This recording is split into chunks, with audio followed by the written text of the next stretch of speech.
good, y'all? It's your boy Redhandedtv, man. Y'all already know what time it is. Hey, gang, check it out, shorty. Now for today's video, we got mom shocked after teen sons are wanted for killers, man. What if you just wake up and find out your kids are some killers? Would you turn your kids in, folks? Or would you help them hide? Comment down below, folks. But y'all already know, man. Before we get into today's video, man, make sure y'all hit that like and subscribe button, man. Make sure y'all tuning in every day, 6 p.m. Turn on notification bells, because we coming back with another one, gang. But I ain't gonna hold y'all up, literally. We gonna get in straight into today's video, man. Let's get it.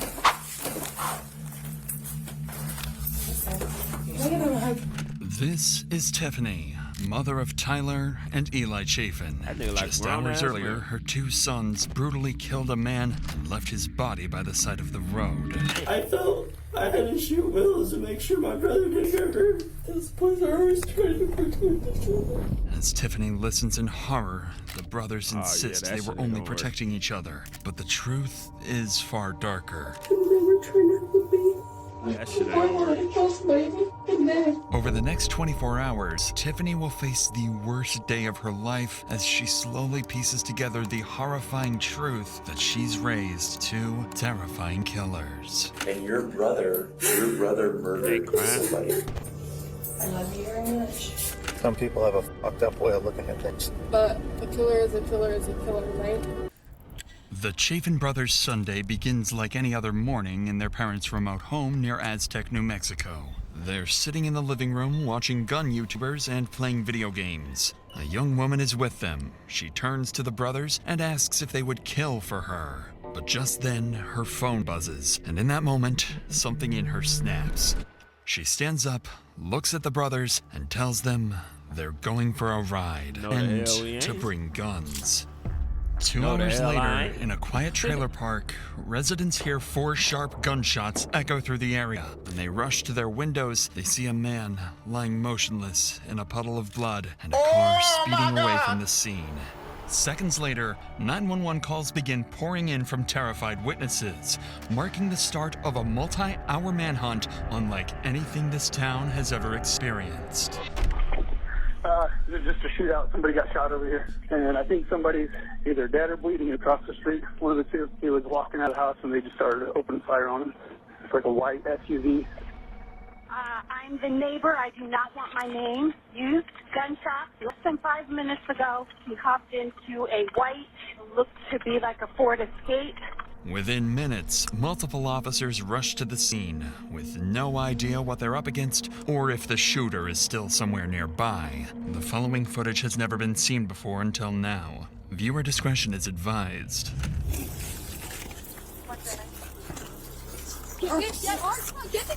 I know they ain't let no girl just make them do some crazy stuff. Nah, can't go out like that. Go ahead and leave. Good. He's obviously 10-7. Damn. 10-7. Officers find the victim lying. A 10-7 is deceased.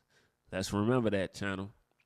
Face down in the grass, while nearby residents begin gathering outside, oblivious to the danger still nearby. And before officers can secure the scene, something catches their attention. A white SUV parked just 100 yards away, matching the description of the suspect's vehicle. With guns drawn, they move in cautiously, fully expecting to confront the gunman. That motherfucker better be in. Out of the vehicle! Get out of the car! Get out of the vehicle! Is there anyone else in your car? Just your dog? Yes. Okay, just keep walking to me. Do you have any weapons on you? No, sir. No weapons in the car. No weapons on me. I just went to my friend's mine. Put your hands on top of your head for me, please. Sure. I just went to the dollar store and got cigarettes. And I came to see my buddy was home. I turned around right there, and you guys were right there. The driver appears unarmed and, at first glance, seems like more of a witness than a suspect. Officers clear him, then move on to search his vehicle, but they find no guns or anything that connects him to the shooting. That leaves police with almost nothing to go on, and they still don't even know the victim's identity. But that's about to change because the driver is about to give officers their first real lead of the day. When I pulled in there was a blazer almost like this, only a bigger one. The flashback. We got on the highway and he turned towards the Aztec. Okay. On the highway. Cool if I open it real quick? No, go ahead. Okay. No. Just to make sure. Yeah. Witness said he saw a white Chevy Blazer headed eastbound on 35th. He said he saw it turning, going really quick on the back road and then turning to Aztec. Okay. More than likely, probably okay.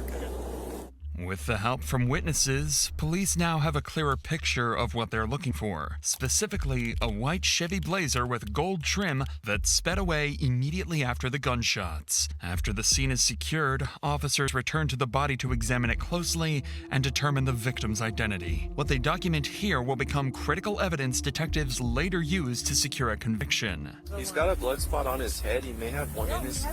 He may have one in his head, right there. Unless then one shoulder here, unless this is that part, you know, like that. Something caused him to fall forward, though. That's the thing. If this was the first shot, then he Yeah. was forward, you know.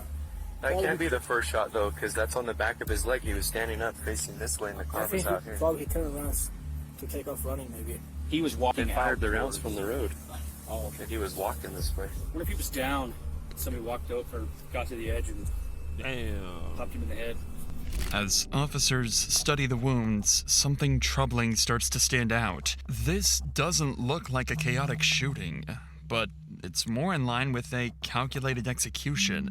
The shot pattern is brutal, hinting at a violent, twisted killer on the loose. The victim appears to be in his early 40s with at least 4 gunshot wounds, and with no gun in sight, it's likely he was unarmed. At this point, the officers still don't know his identity or what would drive someone to kill him so brutally. But that's when they notice something crucial. A trail of fresh footprints leading straight to a nearby house. With guns drawn, officers move in cautiously.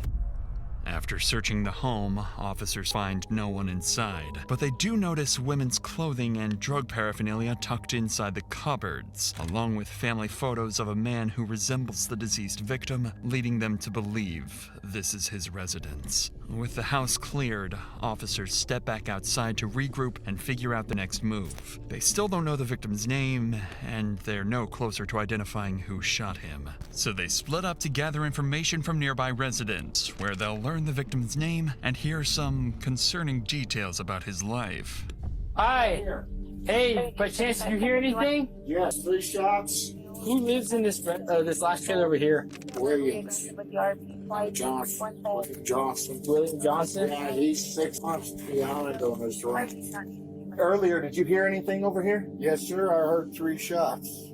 How many people come and go from that house that you're aware of? Quite a few.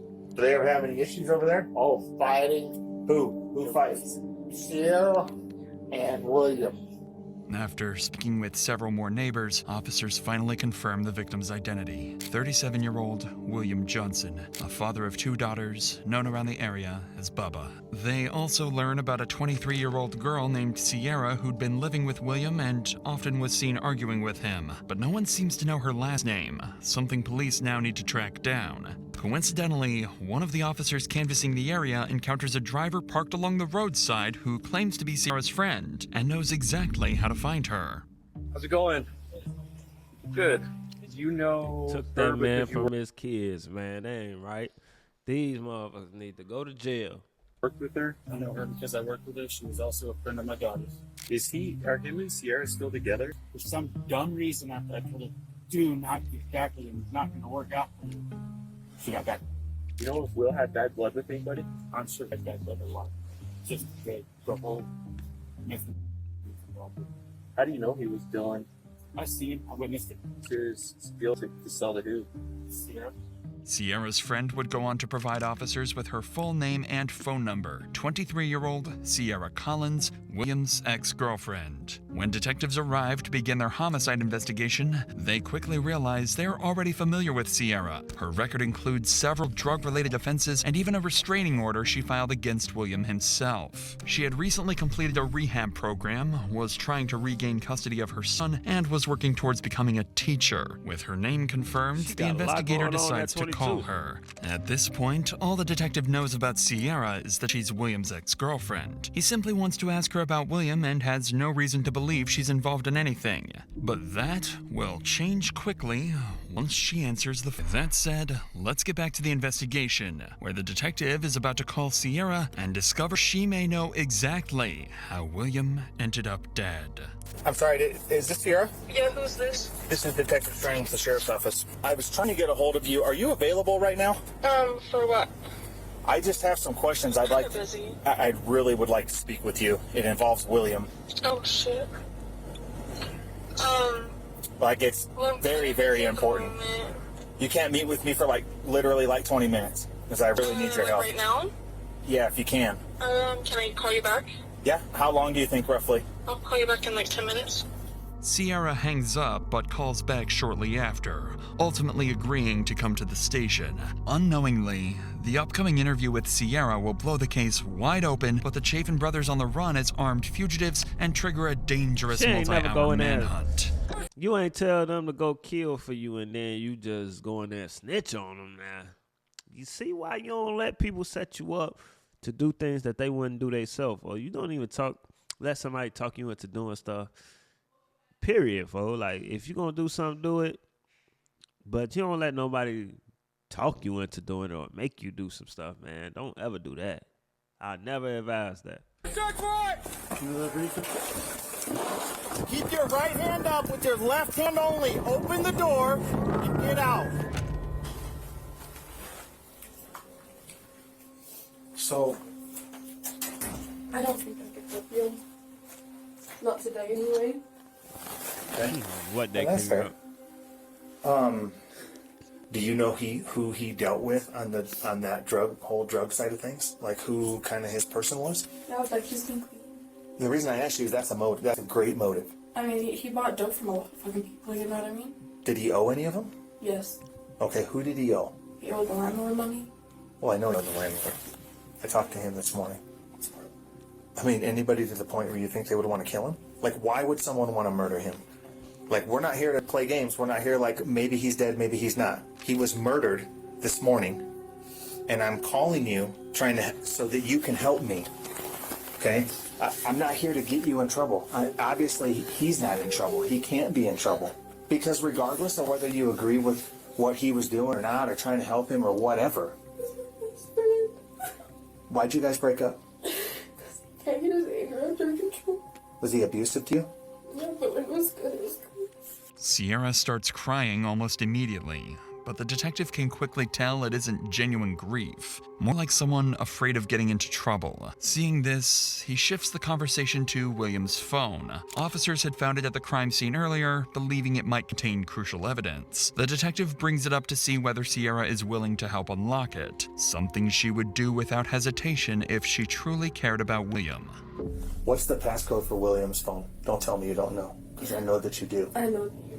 And I know that you know, and listen, I'm going to tell you something right now. The chain of events that took place, if I can access that phone, that will help me huge. Honestly, he didn't even have one. No, he does. There's a code on it. What is it? I haven't been on his phone in a long time. You're not in trouble. You're here to help me. I'm in trouble. You are here to help me. That's why I called you. Yeah, I know, but then I'm going to get in trouble. Like, how? For what? I don't know. Probably the shit on his phone. Why would you be in trouble for what I see on his phone? I probably said mean things and he said mean things. I brought you here because I know that in your relationship, I know you love him. 1128. Like, how do you know that? That's the day that we met. Sierra's reaction here is concerning, to say the least. Outright refusing to help unlock the phone because she's worried it might contain something incriminating is a major red flag for the detective, and her lack of cooperation is doing nothing to help her case. But things don't stop there. As the interview continues, Sierra soon reveals the real reason she won't talk. I just feel like I'm gonna get in trouble if I say something wrong, and I don't. Like, for what? Well, I mean, I guess, what do you think? I mean, did you shoot him? So what do you think? I can't go to jail. I'm trying to study to be a teacher, you know, like I just... You're not going to jail for anything. I just wish we could go for a walk and like you didn't have to use it. Let's go. I'll leave my shit in here right now. We'll go walk down the street right now. You've got those little fancy pins with the fucking microphones probably. I don't know. This is a regular. This isn't the fucking FBI on TV. Drug addict, okay, so I just be paranoid. This camera right here, this is the only camera. My She's phone's nervous, right. I will boy. leave She all my breaking shit right down. here. We go for a walk right here. Even though Sierra admits she knows who killed William, she refuses to say it inside the interrogation room, so the two agree to go for a walk, and the detective leaves his body camera behind as he escorts her outside, hoping she'll finally talk. Outside, Sierra explains that her friend Tyler Chaffin, whom she met in rehab, and his brother Eli were the killers, and insists she had no part in the murder, claiming the brothers were unstable and the younger one simply wanted to murder someone. This, however, is only Sierra's version of events, a version that conveniently leaves out the week-long plan she set in motion to get William killed while letting someone else take the blame. For now, the detectives take her statements at face value, though he does confiscate her phone to search for any incriminating evidence. Following this, investigators begin digging into the Chaffin brothers and discover that the older brother, Tyler, is a convicted felon with a prior arrest for assaulting a peace officer. To make matters worse, they find several firearm purchases, including rifles and pistols, registered to the Chaffin household. With this information in mind, the brothers are officially considered armed and extremely dangerous, prompting SWAT to join the multi-county manhunt. At the same time across town, the brothers are already packing their guns and getting ready to flee, convinced that Sierra has already betrayed them. SWAT teams move toward the Chaffin's residence, planning to ambush the brothers at their parents' home. The goal is clear: apprehend the suspects with no casualties. However, nothing about what happens next will go according to plan. They finna have a shootout in there, Mark. Nice and easy. The vehicle just left, so Sam, we're just gonna be putting along. Armed and ready, SWAT races to the address. They set up surveillance on the roads surrounding the residence, waiting for the suspects to either arrive or make a run for it. Once officers arrive, they immediately surround the home and begin attempts to draw the brothers out. You ready? Got it. Move. Got it.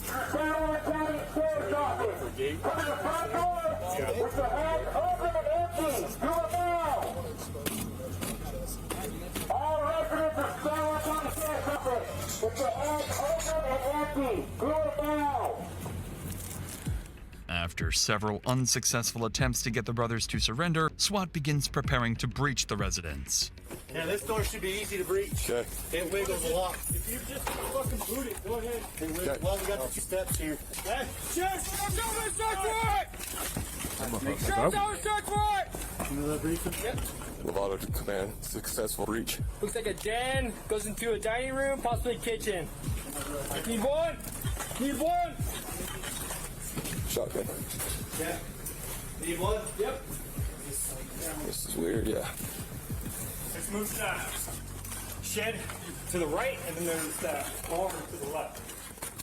Through. Plywood here.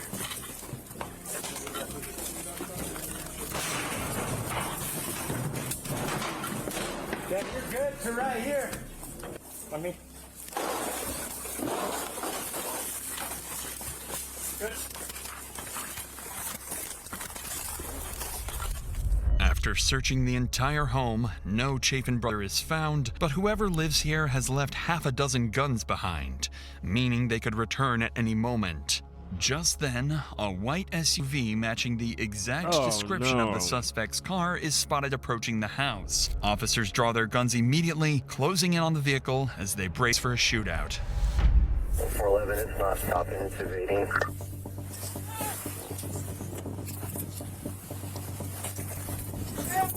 I don't know why criminals go back home.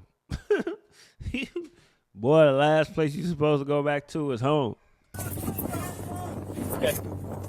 Keep your right hand up with your left hand only. Open the door and get out. Put your hands up. Turn around and face away from me. On your knees. Hands on top of your head. Hands on top of your head. Keep coming back. Keep coming back. Hands on your face.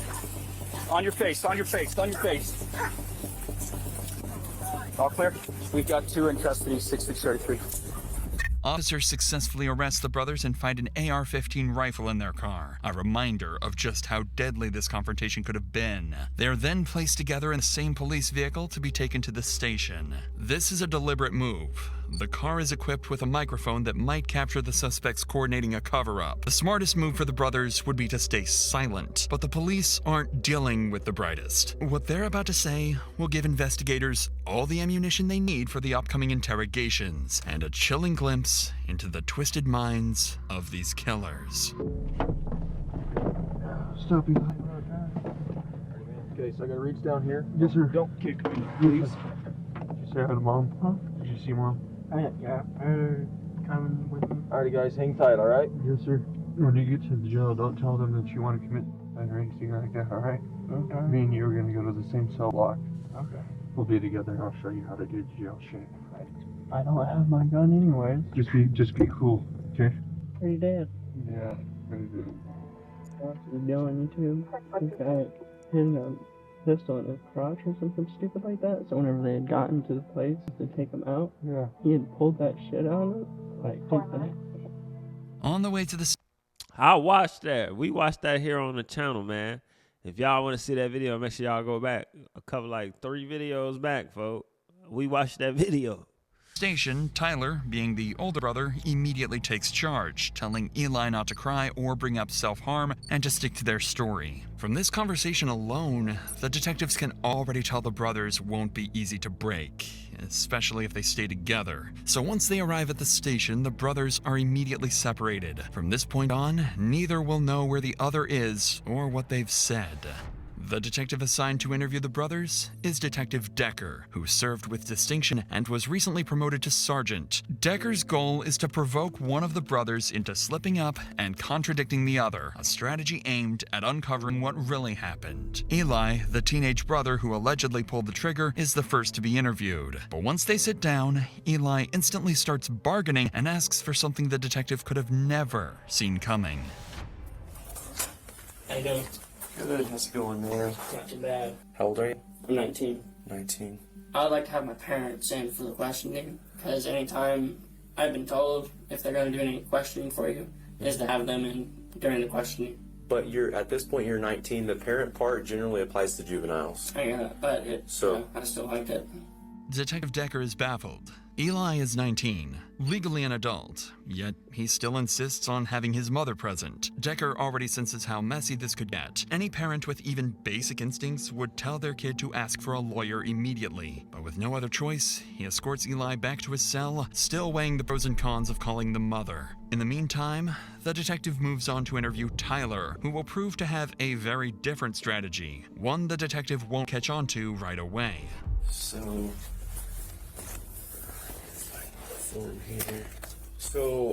I gotta ask you before we get going, man, do you have any idea why you might be here today? Not really. Not really at all. And the reason that I tell you that is because I know we all screw up, we all do stupid things, but the reason that you're here today is in reference to William Johnson. Do you know who that is? I do. Okay, how do you know him? I met this girl. He was like her ex-boyfriend or something like that. What girl did you meet? Her name was Sierra. How long have you known Sierra?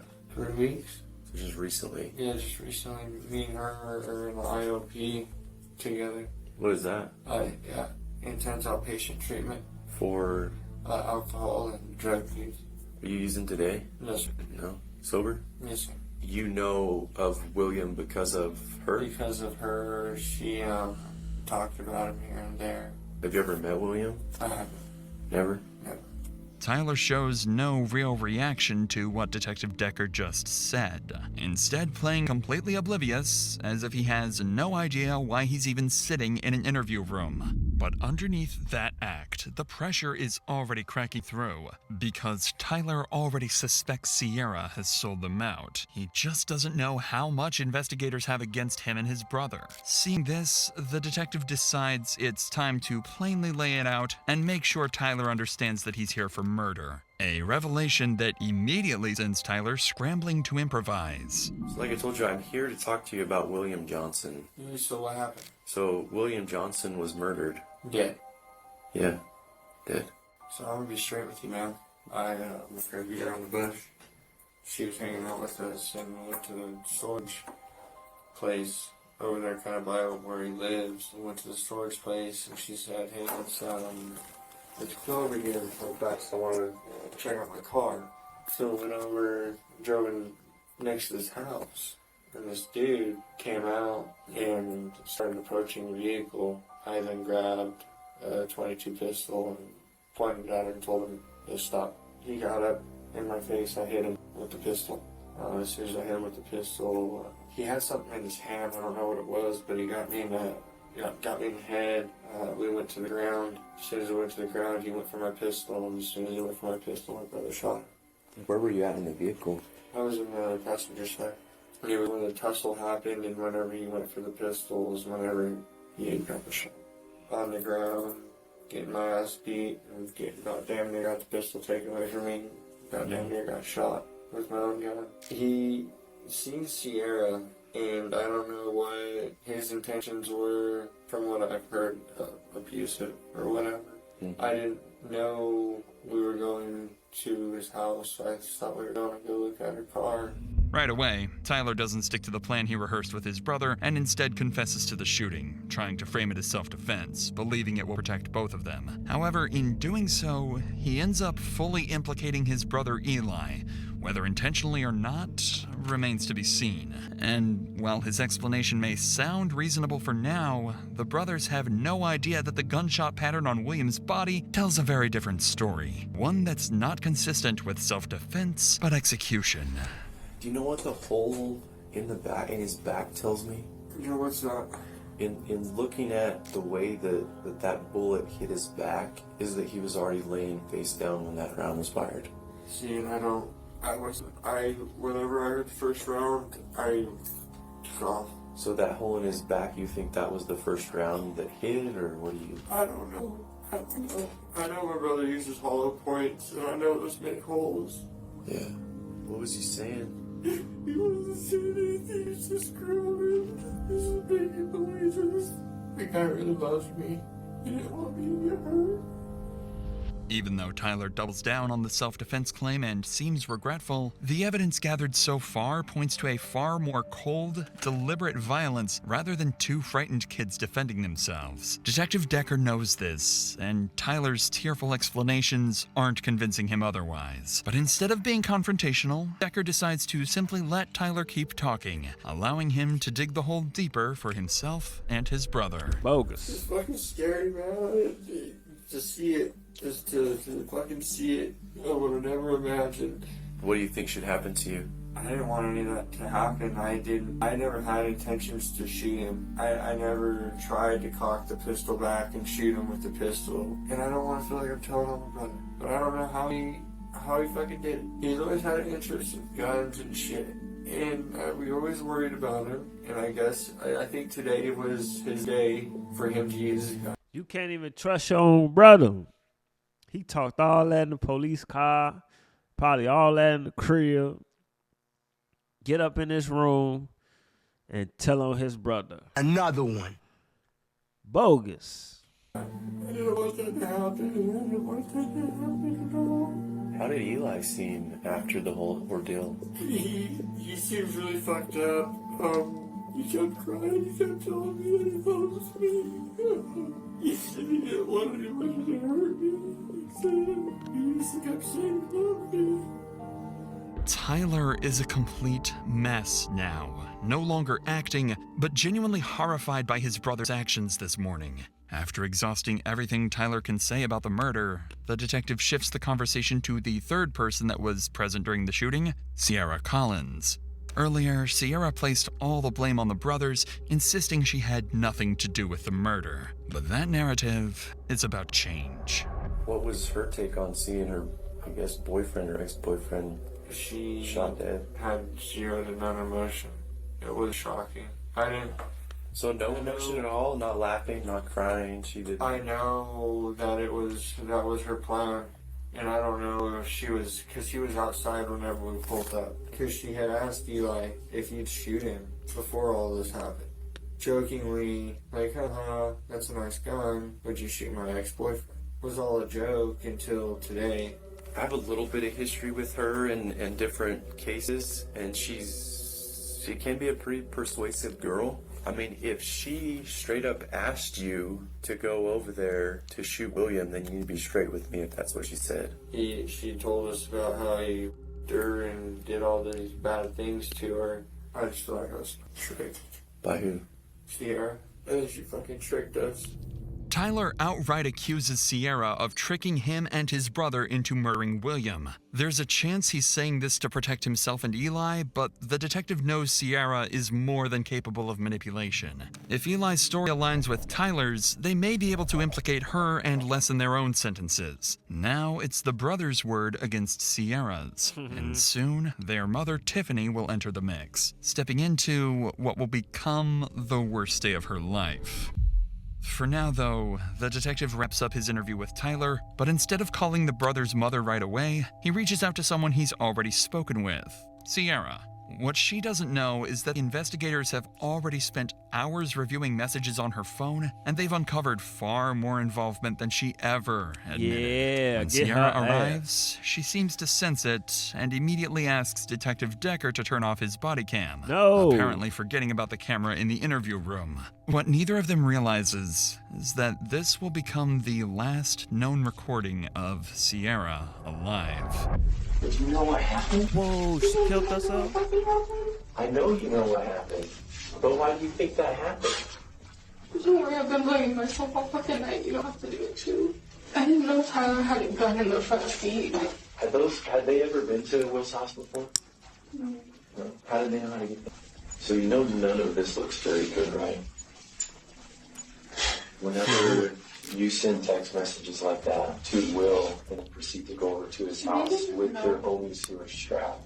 They didn't know that I was sending text messages to him. And William ends up dead because they shot him. It kind of seems like an orchestrated plan to me. Was it? Well, that was the I mean, these guys didn't know Will before they met you. Any info they got about Will came directly from you.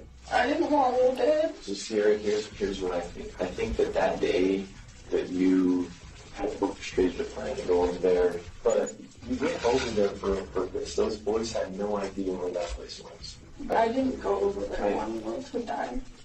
All the evidence that I have says that there was something planned to go down there to do something. Look, I'm a piece of shit, okay? I didn't want to die. Why didn't you help fucking boy wanted to kill somebody, and he fucking dead. Why didn't you help him? Girl. I said you guys just fucking killed him and his kids. Sierra continues to insist that Eli simply wanted to kill someone and that she had nothing to do with it. But at this point, none of what she says matters. Her phone is filled with incriminating messages she can't explain away. And now, not only is Sierra not getting her phone back, she's about to learn she's not walking out of this interview room either. Her life, as she knows it, is over. So Eli killed your best friend, gunned him down, and shot him dead in front of you, but you don't know what you think should happen, Eli. Do you feel like you're to blame for any of it? I thought it's all my fault if that's what you're asking. Right now, I'm in the process of applying for warrant for your arrest for Will's murder.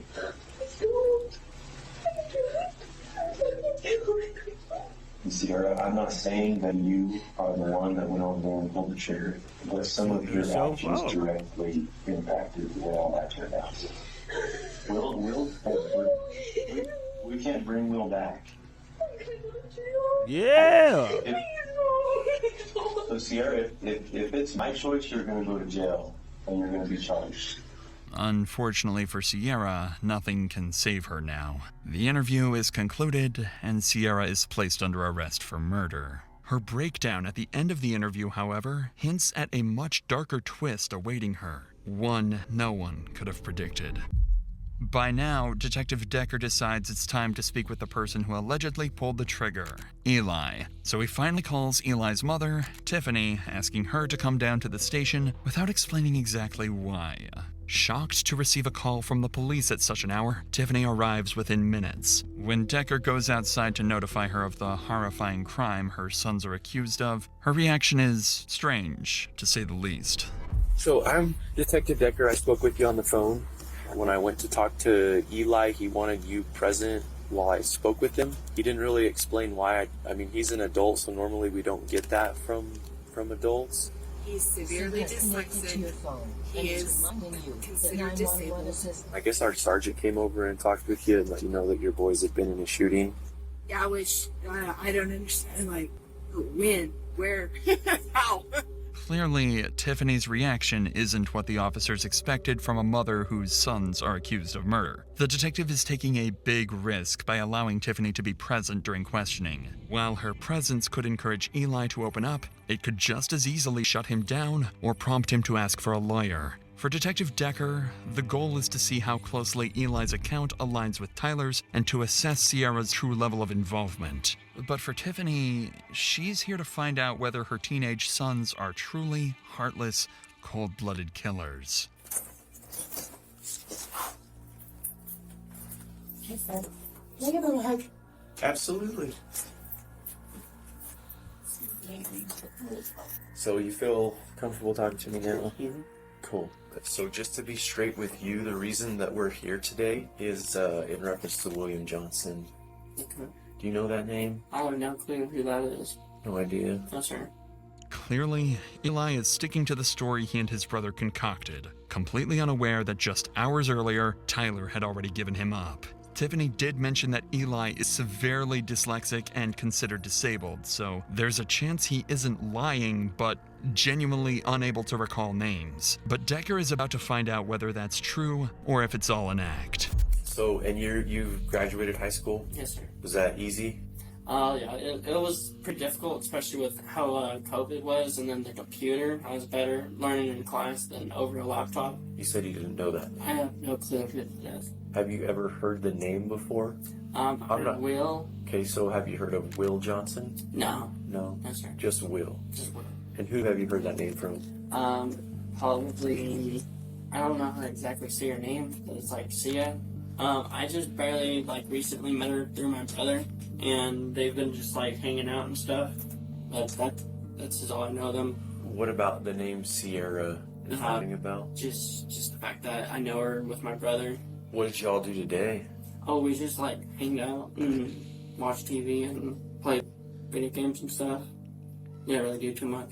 I was actually there today, if I might add. Yes, ma'am. I was there today, and I can even tell you the times that I was there, and they were also there. What time did you leave? So Serena, I don't know how to say her name exactly. She had gotten a call, and she told us that it was a detective or something. And we were like, okay. Sierra ever talk about her car? She had mentioned it being possibly strapped down or taken apart and then scrapped or something. Mm-hmm. But besides that, I don't know. Where did she say where her car was? No, I have no clue where it is. It turns out Eli does know about Sierra, but he doubles down on playing dumb, just as he and Tyler planned. At least for now, he's holding out longer than his brother. Tiffany also seems to be backing up her son, reinforcing the very risk the detective anticipated when allowing her into the room. This is when the detective decides to ask Eli about his fascination with guns, something that will lead to an unexpected outcome, causing Eli to slip. Do you have a driver's license? No, I do not, but I've done some driving on my Xbox. Do you own any guns? I do, but I have it as a hobby. I am not aggressive. You want to know what I own? I own, the first gun that I did get was a 22. It was a PCR, and then after that I got a 12 gauge Winchester. It's like a cyst pump. I have my Saint, which is an AR-15. I got it kind of pretty decked out. I'm really proud of it. I just do it for hobby and also for self-defense and home defense. Do you own any handguns? I do. Well, it's not my handgun. It's my parents' handgun. Why? What kind is it? Why are you asking? I'm just curious. Oh. You want to tell them about every gun but that gun, huh? That's the one you used in the murder, boy. Okay. It's a Ruger. Does the 22 even have the, what's the thing that you put the bullets in? No, it's like a round thing where you put the bullets in. Oh, the one that you have is a revolver? Yes, sir. Does it have the cylinder in it? As far as I can see, no, it doesn't. It's actually, It's put away in their closet. Maybe it hasn't had the cylinder in it for years. Yes, sir. Okay. Do you have any that are broken? I do. I have a little bit on the bottom of it is broken. Oh yeah, the trigger guard. Yep. Yeah. How did that get broke? I had dropped it getting out of the car or something. The detective notices how quickly Eli insists he isn't aggressive, a strange thing to emphasize unless you know you're being accused of something serious. So he plans to press Eli on that point, prompting Eli's mother to jump in and defend him. You said something kind of struck me weird a minute ago, Eli. When I asked you about guns, you said you had them, but that you're not aggressive. I'm not. Why did you feel like that was important to tell me? It's just something to throw out there, you know? He's a very timid guy. He's actually been abused Get out the room. and bullied all of his life. So he's always like wanted to have a gun for protection all of his life. I try to prevent a fight than is to provoke a fight, you know what I mean? I got zero tolerance for bullies, so I completely understand where you're coming from on that. Like, I don't tolerate it. Been seriously bullied. The detective believes Tyler and Sierra likely put Eli in this position and knew he was going to shoot William, despite their claims to the contrary. But just as Decker builds some rapport with Eli, he shifts gears completely and confronts him with his brother's confession. Was Tyler in any fights today? So I already know. Listen, I already know that means yes. Who was he in a fight with? Can I tell the full story? I would love the full story. Okay. Because I feel like I'm trying to pry bits out of you. No, I'm sorry. And I know, Eli, I know that you know why you're here and why I'm talking to you. Protect yourself and tell the truth. It seems the pressure is working, and Eli decides to tell the truth. Though his mother encourages him to cooperate, she has no idea that what she's about to hear will change their lives forever.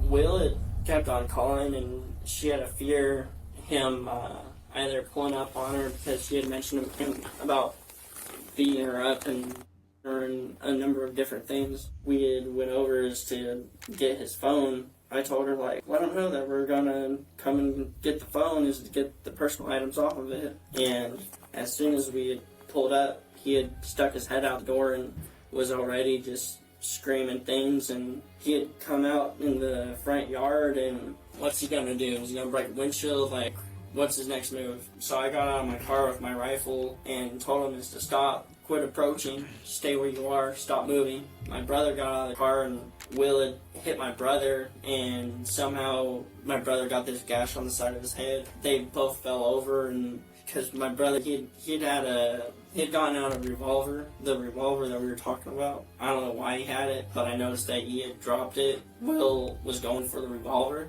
so I shot Will, and we were super shooken about it. So, but in my defense, I didn't want Will to kill my brother. I didn't want Will to get the gun and kill my brother. So I shot Will. I didn't have intentions of killing him. I just wanted to get the phone and leave. But it turned physical, and I felt I had to shoot Will to make sure my brother didn't get hurt. Those boys are always trying to protect each other. Is he alright? No? No, he's dead. Oh my God, Eli. I'm sorry. I didn't want to kill him. Eli breaks down and begins recounting what happened. They bogus, man. I feel like they put that boy Eli in that position, man. The other two need to go to jail. With each sentence, Tiffany struggles to listen as her son describes how he committed murder, something no mother ever wants to hear. But even as this tragedy unfolds before her eyes, she clings to the hope that her sons acted only in self-defense. That's a belief the detective is about to challenge. I already talked to Tyler. He told me he never lost possession of the handgun. He maintained it in his grip the entire time he was there.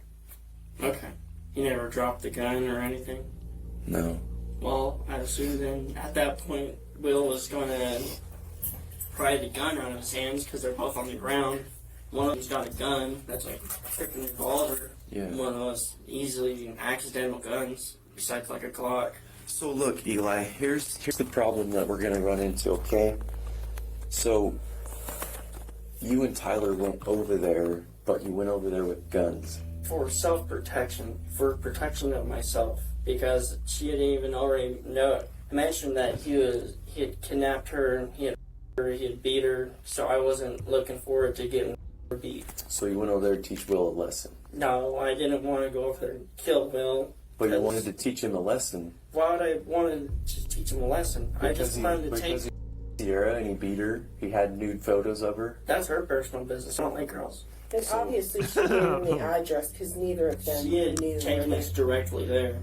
If somebody's attacking me, doing physical harm to me or my loved ones, then I may do something about it. He had pulled out a phone as if he was going to pull out a gun, but I had actually waited for him to see what he was going to pull out before doing anything crazy or irrational. Where did he pull it out from? He had... Can I get up to do an example of how he did this? Absolutely. So he'd come out and went like this, and then went and pulled out his phone all crazy and was like acting all stupid with it. And that's whenever Tyler ended up on the ground.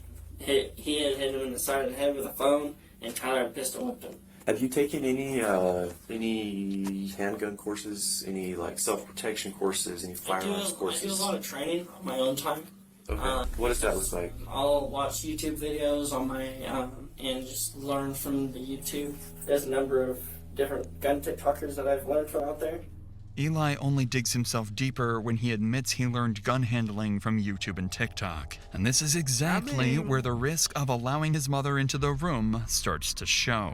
Given what you said, do you really think you should keep talking, or do you want to wait and get an attorney? I'll do what you want.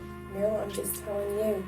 Given what you said, I don't know that you should keep talking without getting the advice of an attorney. So Eli, at this point, the only thing that I'm after at this point is I'm trying to figure out of like when you can and when you cannot shoot somebody. I've watched a lot of body cam videos on YouTube, police officers and stuff. Some of them, you should stop. Alright, I'm gonna stop. What do you mean you're gonna stop? I think given the situation, he should probably have an attorney present. Ma'am, that's completely up to him. I'm with whatever she wants. So what do you want? Is to have an attorney. Cool. We're done. I love you, son. I love you too, Mom. I can't believe you let that girl take you there. With an attorney requested and the interview shut down, Tiffany hugs her son once more, likely realizing this may be the last time she gets to do so. Having now interviewed both brothers, the detective has made up his mind about them. He steps outside and tells Tiffany what he really thinks about Eli. I guarantee you she's the one for you. When I talk to Tyler, Tyler is a mess. Eli he's got a different attitude. It's almost like he doesn't care. I've watched these two protect each other. Tyler used to watch Eli get bullied and watch him get beaten with a school computer. Can I ask you another thing? Is Tyler here? Yes. Can I see him? Give me just a minute. I just want to give him a hug and tell him goodbye. I'm here, buddy. We love you like this time. I came in here to give you a hug. And tell you to get a hug with your finger. Even to your brother. A public defender is crazy. No matter where you are, no matter what, I will always love you. That's okay. I love you, Mom. I love you. Bye. After giving her sons one final goodbye, Tiffany leaves the police station still believing they were nothing more than pawns in a sadistic scheme, insisting Sierra alone should be held responsible. The next morning, a judge approves the murder charges against Sierra, while the brothers' charges remain pending. At the same time, Tyler asks to speak with the detective again, wanting to know what charges he and his brother might face. For Tyler, this is his last chance to shift the narrative in both his and Eli's favor, and influence how police view their roles in the killing. But for Detective Decker, it's an opportunity to strengthen the case against all three suspects. However, when he sits down with Tyler for one last time, he begins to wonder whether Tiffany might have been right. That maybe her sons aren't the monsters everyone assumed. You alright? What did you want to talk about today, Tyler? I just wanted to tell you that we were set up, that we didn't know where we were going, that we were just going to go see your car, and that's as far as my understanding was. What do you mean you were set up? I feel like I was set up. I feel like I was dragged to that house. I feel like I was used from the begin with. She had told me she wanted him dead, and I said, oh, I'm not the guy for you. I never offered. I never said, hey, I'm going to kill this fucking guy for you. I don't know what the fuck's going on, man. So Tyler, I'll tell you right now. I tell you right now, I don't disagree that you may have been set up. Tyler maintains his self-defense story, however, this time he's far more adamant about Sierra's role in everything that happened. But there's something else Tyler wanted to speak to detectives for that he didn't mention up front. Earlier, Tyler was allowed a brief moment with his brother Eli, giving the two just enough time to compare what they'd told police. Now, Tyler has figured out the one major inconsistency between their stories, something he believes will help their case.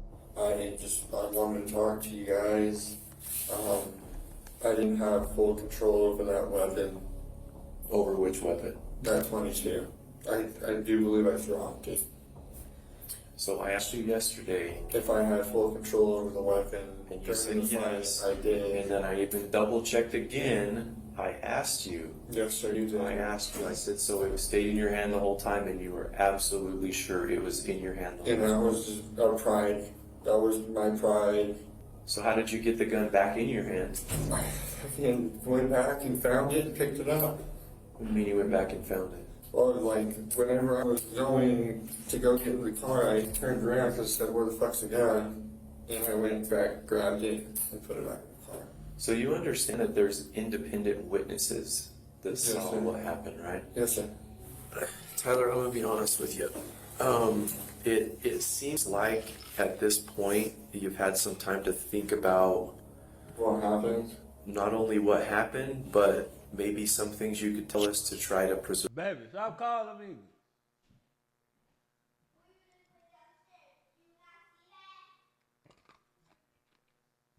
I'm making a video. Leave me alone. Preserve yourself. This was Tyler's last desperate attempt to pull himself and his brother out of trouble. Detective Decker quickly realizes what Tyler really wants from this interview: to protect Eli and salvage whatever future they have left. So he decides to give Tyler the hard truth he's been avoiding. What you're having a really hard time with right now is that brother bond. I've got two brothers. I've got an older one and I've got a younger one. I'm in the middle, okay? And that's what's really troubling you right now, is it's your brother. And your brother murdered somebody. And you helped do that. And I think that is your biggest problem. Your biggest fear right now is that you've made things pretty rough for your brother. I know what brother love is, man. I've got him. There's a lot of things that I would do for my brothers in a snap of a finger, man. You do got a long road ahead of you though, so. You can hear the empathy in Detective Decker's voice. He knows Sierra manipulated the brothers, but that doesn't change the facts that the Chaffins went to William's house on their own accord.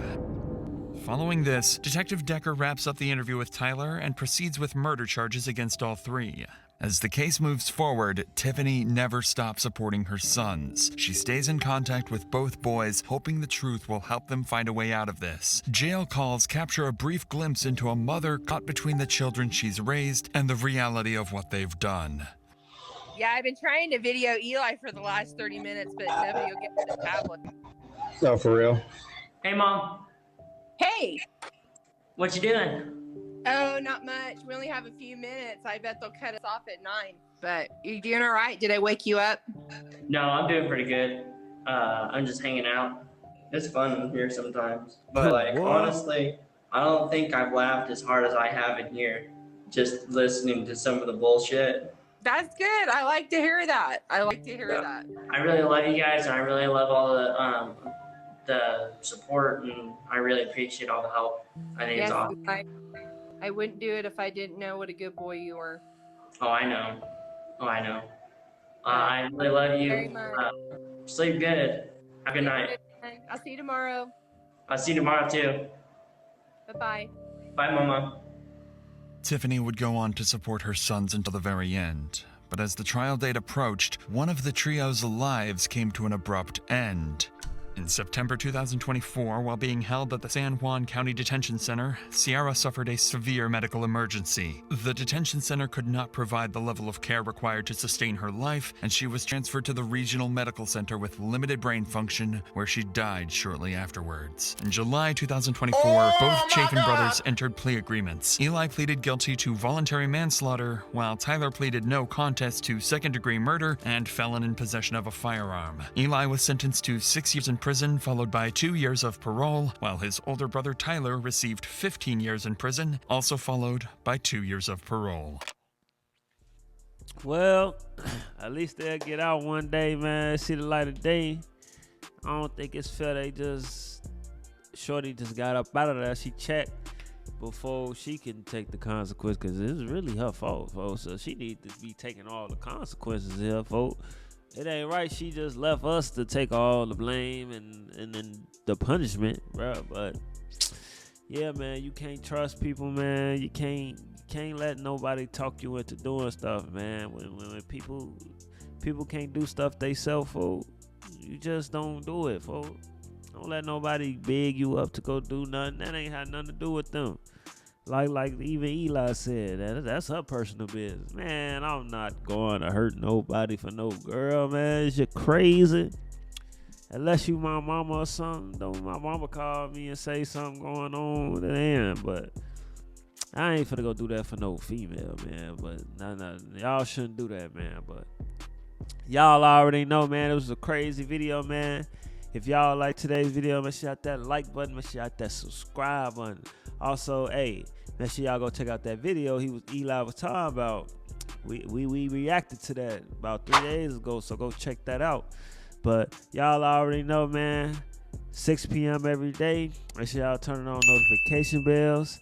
I appreciate y'all. I love y'all, and y'all already know, gang, we out. Yeah. I want the money and the cars, I want the fame, nigga. My life won't be the same, but I won't ever change. Bring that money up, now they upset. I know it make them mad when they see that we up next. On these rappers' ass, got my foot up on all necks. You niggas get in that room, turn the bitches, y'all love the gossip. Headaches from these heartaches. I'm so numb to this shit. I'm so numb to this shit. I'm so numb to the pain, lost my brothers to the game. Shit'll never be the same. It'll never be the same.